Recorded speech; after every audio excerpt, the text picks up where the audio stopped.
அம்மாவுக்கு கடிதம். ஜூன் 27, 1980. அன்புள்ள அம்மாவுக்கு நலமா?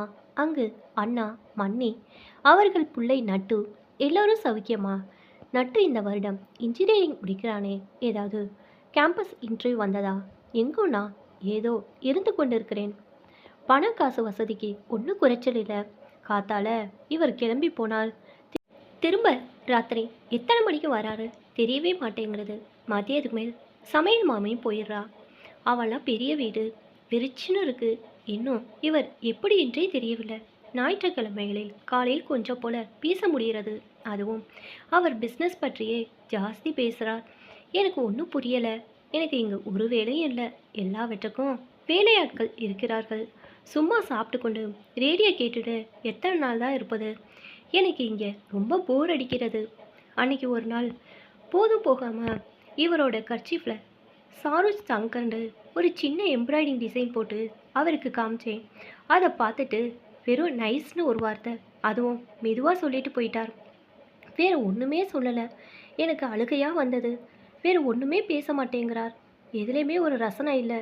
நீயும் அண்ணாவும் எனக்கு எத்தனை விஷயங்கள் கற்றுக் கொடுத்து ரொம்ப ரசனை உள்ளவா வளர்த்தேன்.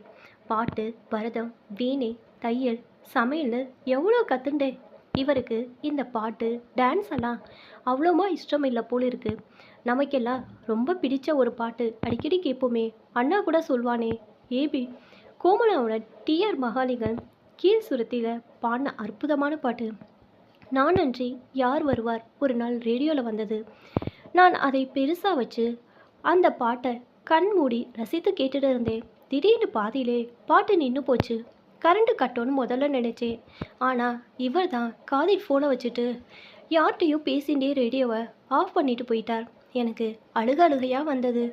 எதிர்த்து கேட்க தைரியம் இல்லை. ஏமாற்றமும் அழுகையும் தான் ஒட்டிட்டு வந்தது. என்ன மனுஷாரோ நீயும் அண்ணாவும்.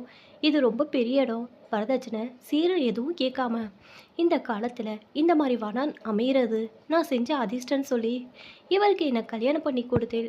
வசதி வாய்ப்புக்கு ஒன்றும் குறைச்சல் இல்லைதா. ஆனால் இவர்கிட்ட கொஞ்சம் அனுசரணங்கிறதே இல்லை.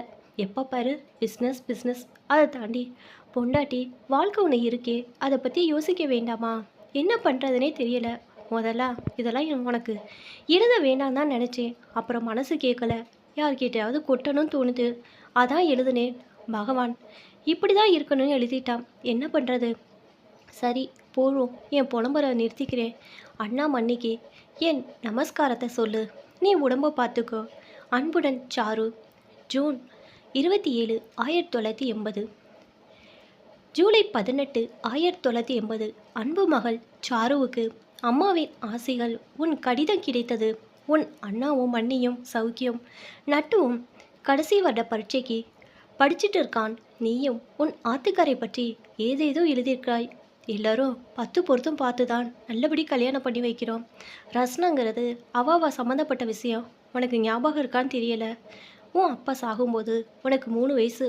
உன் அண்ணாவுக்கு 19ஓ 20ஓ இருக்கும். பாதியிலே படிப்பை விட்டுட்டு வேலைக்கு போக ஆரம்பித்தான். நான் பக்கத்தில் இருந்த குழந்தைகளுக்கு பாட்டி சொல்லி குடிக்க ஆரம்பித்தேன். இதை வச்சு தான் நம்ம குடும்பம் ஓட ஆரம்பித்தது. ஆனால் உனக்கு ஒரு குறையும் தெரியாமல் ரொம்ப செல்லமாக வளர்த்தோம்.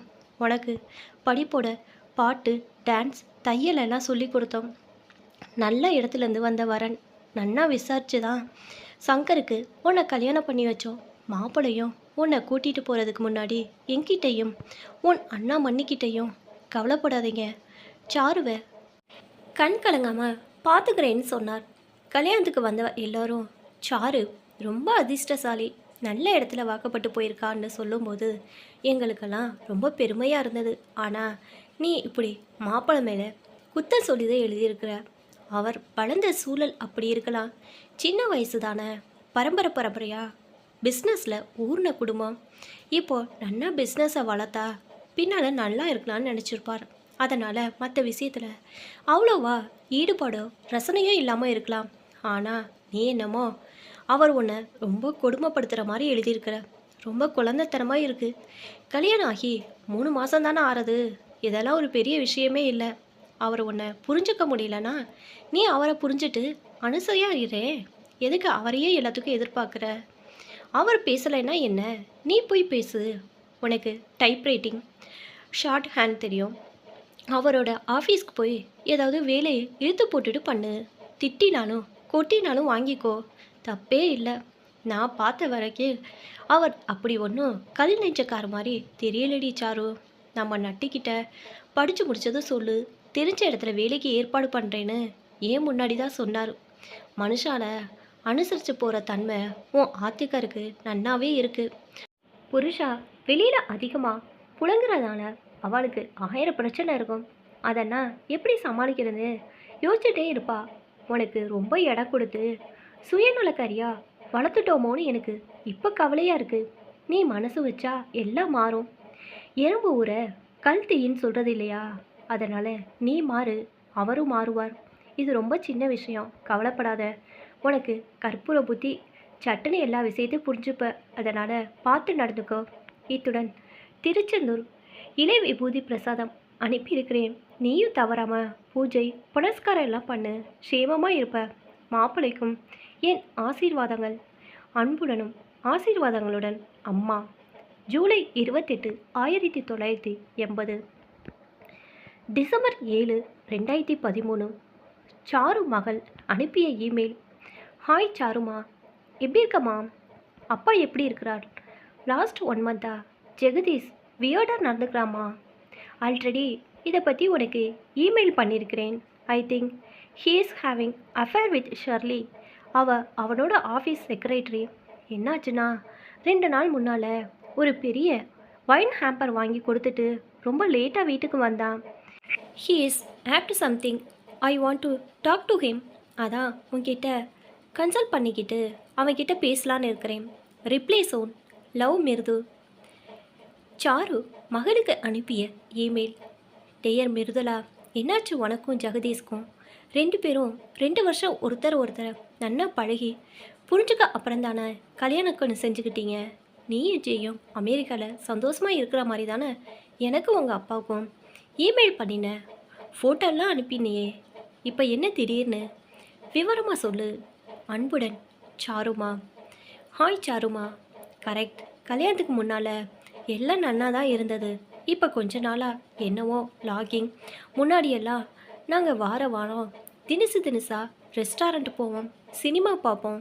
டெய்லி 2 பேரும் ஒரு 5 மைலாவது சைக்கிள் ரைட் பண்ணுவோம். அதுக்கு கூட இப்போல்லாம் ஜே வரமாட்டேங்கிறான். இப்போல்லாம் அவன் பிஸ்னஸ்ன்னு எங்கெல்லாமோ சுற்றுறான். அந்த ஷெர்லியும் ஜே கூடவே எல்லா இடத்துக்கும் போகிறான்னு நினைக்கிறேன். எங்களுக்குள்ள இப்போ பேச்சே இல்லை. I feel very insecurity. Jagadish was in high paying job. திடீர்னு அதை விட்டுட்டு ஏதோ ஸ்டார்ட் அப் கம்பெனி ஆரம்பிச்சிட்டு பித்து பிடிச்ச மாதிரி அலையிறான். நானும் வேலைக்கு போகிறேன், எனக்கு ஓரளவு டீசன்ட் சேலரி வருது. இவன் எதுக்கு அந்த வேலையை விடணும்? பிஸ்னஸ் பண்ணுறேன்னு அலையணும். என்கிட்டேயும் முழுசாக எந்த டீட்டெயிலும் சொல்ல மாட்டேங்கிறான். இதை பற்றி கேட்டு அன்றைக்கி ஒரு இமெயில் ஜேக்கு அனுப்பினேன். அதுக்கு உனக்கு ஒன்றும் புரியாது, இப்போ என்னால் எதுவும் எக்ஸ்பிளைன் பண்ண முடியாதுன்னு 2 நாள் கழிச்சு ரிப்ளை பண்ணுறான். எனக்கு கோபமாக வந்துட்டு, what a insult. Now I have no option. I am planning to talk to the lawyer. Love Mirudhu. Dear Mirudhu, நீ ரொம்ப அவசரப்படுற. அப்பாவும் நானும் நீ சாஃப்டான பொண்ணாக இருக்கணும் தான் உனக்கு மிருதுலான்னு பேர் வச்சோம். நீ என்னடாண்டா இப்படி ஹெட்ஸ்ட்ராங்காக இருக்க? நீ எழுதின இந்த இமெயில் அப்பா கிட்ட காமிச்சேன். மிருது இன்னும் குழந்தையாவே இருக்காளேன்னு வருத்தப்பட்டார். சினிமாவுக்கு போகிறதும் ஹோட்டலில் சாப்பிட்றதும் சந்தோஷமான வாழ்க்கையாடா? அப்புறம் நீ என்னமோ அவன் யாரோடையோ தப்பாக பழகிறதா எழுதியிருக்க. அப்படியெல்லாம் ஒன்றும் இருக்காது. நன்னா விசாரி. சந்தேகங்கிறது கொடுமையான வியாதி. நாங்கள் பார்த்த வரையில் ஜே ரொம்ப பொறுப்பானவன் தான். அனாவசியமாக சந்தேகப்படாத. நன்னா விசாரித்து உண்மையை எழுது. அன்புடன் சாருமா. Hi சாருமா, correct. என்னுடைய சந்தேகம் தப்பு. இங்கே உள்ள ஒரு ப்ரைவேட் டிடெக்டிவ் ஏஜென்சி மூலமாக விசாரித்ததில் J is not going with ஷெர்லின்னு சொல்லிட்டாங்க. I am so relieved. 100% gem of the person J அப்படின்னு தெரிகிறது. அந்த வைன் ஹேம்பர் யாரோ வெஞ்சர் கேபிட்டல் பண்ணுறவனுக்கு வாங்கி கொடுத்தானாம். சாரிம்மா, ஐ மிஸ்டுக். ஆனால் still he is not usual J. ரொம்ப இன்டிபெண்ட்டாக இருக்கான். அன்புடன் மிருது. டியர் மிருது, சந்தோஷமாக இருக்குது. நான் தான் சொன்னேனே, ஜெகதீஷ் அப்படிப்பட்ட ஆள் இல்லைன்னு. அவன் முன்ன மாதிரி இருக்கலாங்கிற. ஆனால் நீ அப்படி இருக்கியா? நீயும் உன்னோட வேலை உன் ஆஃபீஸுன்னு போயிடுற. ஜெய் வாழ்க்கையில் இன்னும் கொஞ்சம் முன்னேறணும்னு பார்க்குறான். அதுவும் அமெரிக்காவில் இந்த மாதிரி பிஸ்னஸ் விஷயங்கள் பண்ணுறது ஸ்லோபங்கிறதுல ஜெய் முயற்சி பண்ணுறது ஒன்றும் தப்பில்லையே. பல விஷயங்களை தம்பதிக்குள்ளே பங்கு போட்டுக்கணும் இருது. அப்படி பங்கு போடும்போது சில சமயம் நீ இழக்க வேண்டியது நிறைய இருக்கும். ஈகோ பார்க்காம இருந்தீன்னா அது ஒன்றும் பெரிய விஷயமாவே தெரியாது. நாளைக்கு உனக்கு குழந்தை குட்டின்னு வரும்போது இதெல்லாம் ரொம்ப சுலபமாக போயிடும். உனக்கு சைக்கிள் ஓட்ட பிடிக்குமே. நம்ம வாழ்க்கையும் சைக்கிள் மாதிரி தாண்டி. பின் சக்கரம் தடை இல்லாமல் ஒன்றா தான் முன் சக்கரம் ஓடும். அதனால் நீ பின்னாடி இருந்து ஜேக்கு ஒரு உந்து சக்தியாக இரு. விட்டு கொடுத்து வாழ்கிறதான் வாழ்க்கை. விட்டுட்டு போய் வாழக்கூடாது. அப்படி வாழவும் முடியாது. புரிஞ்சுக்கோ. அப்புறம் ஹாப்பி வேலண்டைன்ஸ் டே. அன்புடன் சாருமா. ஹாய் சாருமா. சாரிம்மா, நீ இன்னும் ஓல்டு தாட்டில் இருக்கிற. அது எப்படி நான் மட்டும் விட்டு கொடுத்து போகணும்? ஈக்குவல் ரைட்ஸ் எங்களுக்கு மட்டும் இல்லையா? ஜி எப்படி வேணாலும் இருக்கலாம், ஆனால் நான் அப்படி இருக்கக்கூடாது. இது என்னமா நியாயம்? நான் மட்டும் பங்கு போடும்போது ஏன் ரொம்ப இழக்கணும்? It's funny Mirudhu. Dear Mirudhu, நீ புத்திசாலின்னு நினச்சேன். இல்லேன்னு புரிகிறது. அது என்ன தம்பதிக்குள்ள ஈகோ. எப்போ நீ வித்தியாசம் பார்க்குறியோ அப்போவே அங்கே அன்பு இல்லைன்னு உனக்கு புரியலை. உடம்பு தனியாக இருந்தாலும் உள்ளத்தில் ஒன்றா இருக்கிறது தானே ஒரு ஹஸ்பண்ட் அண்ட் ஒய்ஃப்க்கு இருக்க வேண்டிய குணம். ஈக்குவல் ரைட்ஸ்னால் ஹஸ்பண்ட் செய்கிறதெல்லாம் ஒய்ஃபும் செய்யணுங்கிறதா? உங்களுக்குள்ள கருத்து வேறுபாடு வரலாம். ஆனால் எந்த விஷயத்துக்காக எதிரெதிர் கருத்துக்கள் இருந்ததோ அதை அந்த விஷயத்தை தாண்டி உள் மனசுக்குள் எடுத்துக்கொண்டு போனால் அன்பு எப்படி இருக்கும்? வெறுப்பு தான் மிஞ்சும். டாலரன்ஸ் லெவலு வளர்த்துக்கோ. ஆரோக்கியமான கருத்து பரிமாற்றம் உங்களுக்குள்ளே இருக்கணும். இதில் யாரும் ஜெயிக்கணுங்கிறது முக்கியம் இல்லை. ஜெயிச்சா மமதை வரும், அகங்காரம் வளரும். அனுசரணையாக அன்பாக இருக்கிறது அடிமத்தனம்னு நிறைய பேர் நினச்சிட்டு இருக்கா. ஏன் உன் வயசில் நானும் அப்படி தான் இருந்தேன். மிருது, நீ ரொம்ப படித்தவ. உனக்கு உலக விஷயக்குள்ள என்னை விட அனுபவம் ஜாஸ்தி. எமோஷன் ஆகாமல் பொறுமையாக யோசிச்சு பாரு, உனக்கு புரியும். நான் ஒன்று சொல்கிறேன் கேப்பியா? நீ கொஞ்ச நாள் உன் வேலையிலேருந்து லாங் லீவ் எடுத்துக்க. ஜெயோட ஆஃபீஸ்க்கு போ. அவனோட பிஸ்னஸில் உனக்கு தெரிஞ்சதை ஹெல்ப் பண்ணு. நிறைய விஷயம் புரியாது தான் கற்றுக்க. அப்புறம் நான் உன் வயசில் இருந்தபோது எனக்கு உன்ன மாதிரி வருத்தங்கள் இருந்தது. ரொம்ப நாள் இதை புரிஞ்சுக்காமல் இருந்ததுனால எனக்கு உங்கள் அப்பாவுக்கும் பெரிய இடைவெளி விழுந்தது. ஒரு 6 மாதம் போல் பேசாமல் அம்மா வீட்டுக்கு போயிட்டேன். அவர் என்னோட பிடிவாதத்துக்காக எல்லாத்தையும் விட்டார். சாருமா சாருமான்னு என் பின்னாடியே அவரை சுத்த வச்சதில் எனக்கு பரம சந்தோஷமாக இருந்தது. ஜெயிச்சிட்டேன்னு ஒரு திமிர் இருந்தது. ஆனால் அதுக்கப்புறம் வாழ்க்கையில் நாங்கள் பட்ட இழப்புகள் கொஞ்சம் நஞ்சம் இல்லை. அப்போ தான் அம்மா சொன்ன விஷயங்கள் கொஞ்சம் கொஞ்சமாக புரிய ஆரம்பித்தது. என்ன நான் மாற்றிக்கிட்டேன். விழுந்த அவரோட பிஸ்னஸை திரும்ப நல்லபடியாக கொண்டு வர்றதுக்கு ரொம்ப பாடுபட்டோம். அவருக்கு அதில் உறுதுணையாக இருந்தேன். எத்தனையோ இருக்க சொல்கிறதுக்கு. ஒன்று செய், எனக்கு என் அம்மா, அதாவது உன் பாட்டி எழுதின கடிதங்களை ஸ்கேன் பண்ணி இத்துடன் அட்டாச் பண்ணியிருக்கிறேன். எங்கள் அம்மா எனக்கு சொன்னது தான் இப்போ உங்கள் அம்மா உனக்கு சொல்கிறா. படித்து பாரு, உனக்கு புரியும். அன்புடன் சாருமா. ஹாய் சாருமா. சாரி, ரொம்ப நாளாக நான் உனக்கு இமெயில் பண்ணலையே தவிர நீ எழுதுனதை நான் நன்னா புரிஞ்சுட்டேன். இப்போ நானும் செய்யும் பழையபடி ஆயிட்டோம்.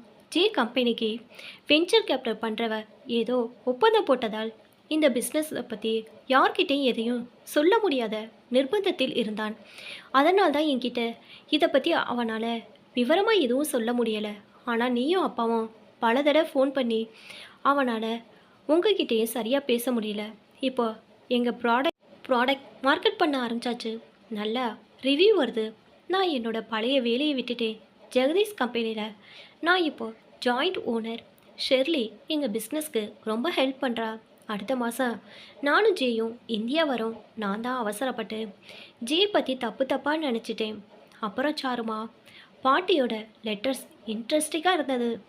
காலம் எப்படி மாறினாலும் லவ் அண்டு கம்பாஷன் பற்றி பாட்டி சொல்லியிருக்கிறது எல்லா காலத்துக்கும் பொருத்தமாக இருக்குமா? அதை நீயும் அனுபவப்பட்டு எனக்கு சொன்ன விதம் சூப்பர். எவ்வளோ பெரிய தப்பு செய்ய இருந்தேன். Thank you so much. மே மாதம் தான் இங்கே மதர்ஸ் டே. ஆனால் எனக்கு இன்னிலேருந்து என்றைக்கும் மதர்ஸ் டே தான். அப்புறம் நான் பாட்டியோட லெட்டர்ஸையும் உன்னோட இமெயில் எல்லாத்தையும் பத்திரப்படுத்தி வச்சுக்க போகிறேன். என் குழந்தைங்களுக்கு ஃப்யூச்சரில் தேவைப்பட்டா ஹெல்ப்ஃபுல்லாக இருக்கும். தேங்க்யூ சாருமா. லவ் மிருதுளா.